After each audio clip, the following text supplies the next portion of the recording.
And one of the ways by which hackers can get your password is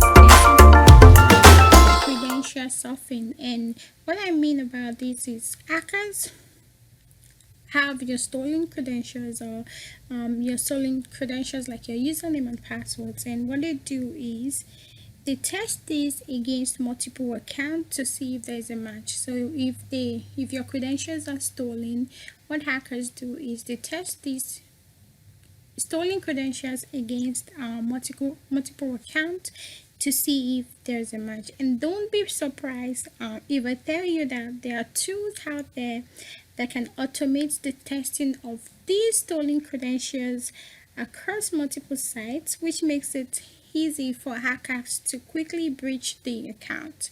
So this is what basically you have to try as much as possible to create a unique password for your account, for most of your accounts, especially the ones that has to do with your banking accounts or other important accounts that you have.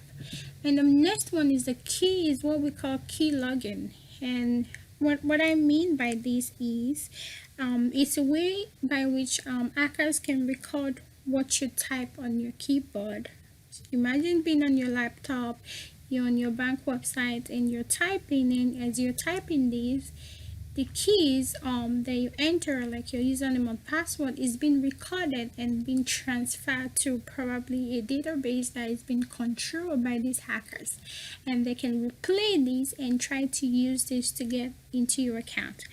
But one of the reasons why this can happen is if you have a malware on your system, which is why it's very important to have a good antivirus or different security measures that can help to protect our system. So this happens when you have like a malware on your system, and that way your system can get compromised, and as a result of these, hackers can use this opportunity to record your keystrokes or information that you type on your keyboard. And that brings me to another one, which is called phishing. So is phishing, I would say, is a social engineering attack. So from my previous videos, I talk about phishing a lot as well. When I mean phishing, I'm not talking about phishing like you going to fish or something like that. I'm talking about phishing in terms of security. So when we're talking about phishing, is a way by which hackers manipulate you into revealing your sensitive information. It could be an action that you need to perform, and that way it reveals your sensitive information. For example, you can get an email from an account, and you would think that it's in fact from a genuine account, but it's not. And they will tell you to click on a link in your email, and it will take you to another website that would look like a good that will look like a genuine login page. And then once you enter your username and password, this has been collected by the hackers, and they can use this to compromise your account. Phishing is one of the security concerns these days, especially during this COVID-19. There have been a lot of phishing attacks whereby people get phishing email, text messages, and there are some also social engineering attacks whereby a user or an attacker call you on the phone and pretend to be someone else. So these are the things that we really need to be mindful of. We need to take precautions, especially when dealing with things that look too real to be true. And another one is brute force attacks. So this is really this we have something we call like dictionary attack in security.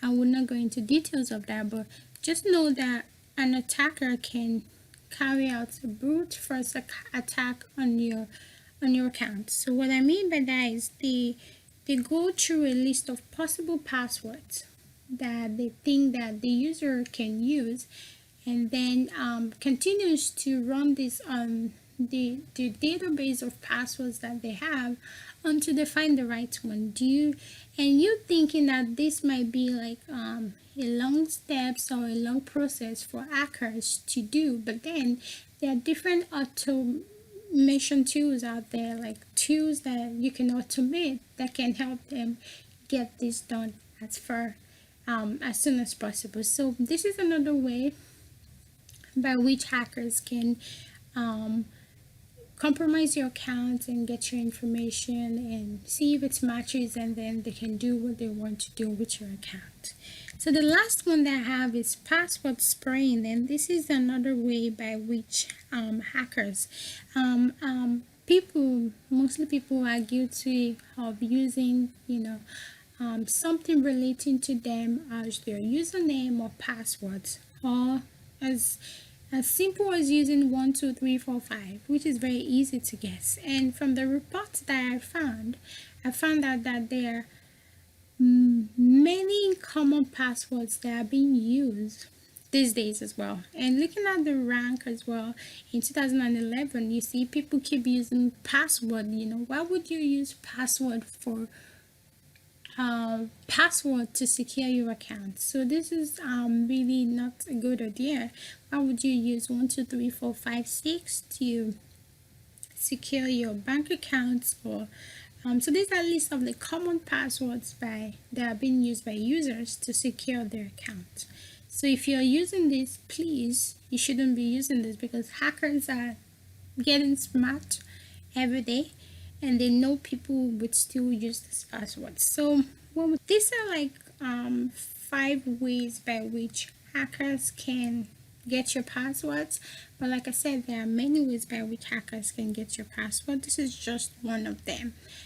And that brings me to the end of this video. If you enjoyed this video, please comment, like, and share with your friends. Share with your friends so that they can be aware of ways by which hackers can get their passwords. And I will be doing probably in my next video, I'll be talking about ways to protect yourselves from this kind of attack. Security awareness training is very, very important. It is one of the steps that can help us as individuals and companies to make sure that the employees can easily spot suspicious emails. So all in all, I just want to give us an idea of ways by which hackers can get access to our passwords.